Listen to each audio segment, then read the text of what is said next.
عبادت جائز نہیں تھا اور یہ ہر دور میں ہی شرک تھا اور اب بھی ہے. اور دوسرا سجدہ تعظیمی یعنی کسی مخلوق کو یعنی اللہ کا بندہ سمجھ کر صرف سجدہ کرنا یہ پچھلی شریعتوں میں جائز تھا مگر ہماری شریعت میں ناجائز و حرام ہے. فرشتوں کو جو کہ حضرت آدم علیہ السلام کو سجدہ کرنے کا حکم دیا گیا یہ بھی سجدہ تعظیمی ہی تھا. یہ بھی سجدہ تعظیمی تھا. اے فرشتوں چونکہ حضرت آدم علیہ السلام کو خلیفہ بنایا گیا ہے یہ تم پر علم میں فصیلت رکھتے ہیں لہٰذا ان کی تعظیم کے لیے اور ان کی خلافت کو تسلیم کرتے ہوئے انہیں سجدہ کرو. حضرات محترم اللہ و تعالیٰ نے فرشتوں کو سجدہ کرنے کا حکم دیا. اس کے بعد کیا ہوتا ہے فسجدوا تو انہوں نے سجدہ کیا. حضرات محترم روایت کے مطابق اس وقت سب سے پہلے حضرت اسرافیل علیہ السلام نے سجدہ کیا. آپ نے چونکہ اطاعت میں جلدی کی لہٰذا آپ کو اس کا یہ انعام دیا گیا کہ آپ کی پیشانی مبارک پر پورا قرآن لکھ دیا گیا.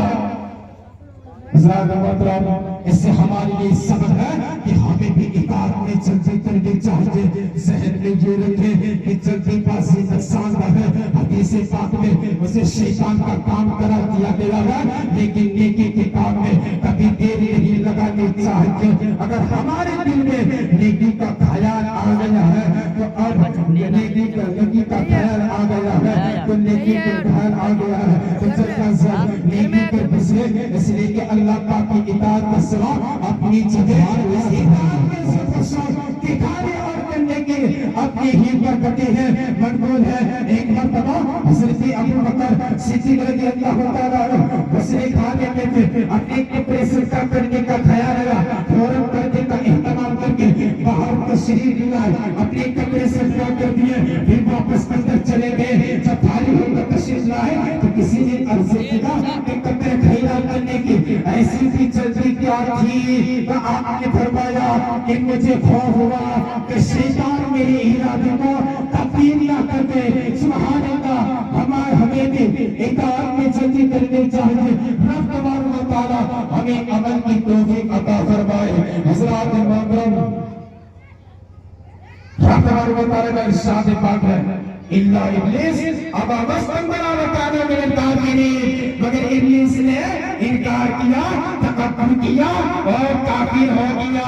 حضرات محترم یعنی سب کے سب فرشتوں نے حضرت آدم علیہ السلام کو سجدہ کیا مگر ایک بدبخت تھا جو فرشتہ نہیں بلکہ جن تھا.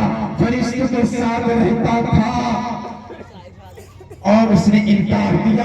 حضرت آدم علیہ السلام کے مقابلے میں تکبر کیا اور ہو گیا کافر. حضرات محترم حضرت کعب الاحبار رضی اللہ تعالیٰ عنہ کا بیان ہے کہ ابلیس 40,000 سال تک جنت کا خزانچی رہا. 80,000 سال تک فرشتوں کو ساتھی رہا اور 20,000 سال تک فرشتوں کو واسطہ رہا اور 20,000 سال تک مقربین کا سردار رہا. 1,000 سال تک روحانی جن کی سرداری کے منصب پر رہا اور 14,000 سال تک فرشتہ عرش کا طواف کرتا رہا. میں نے آسمان میں اس کا آگے دوسرے آسمان میں ظاہر تیسرے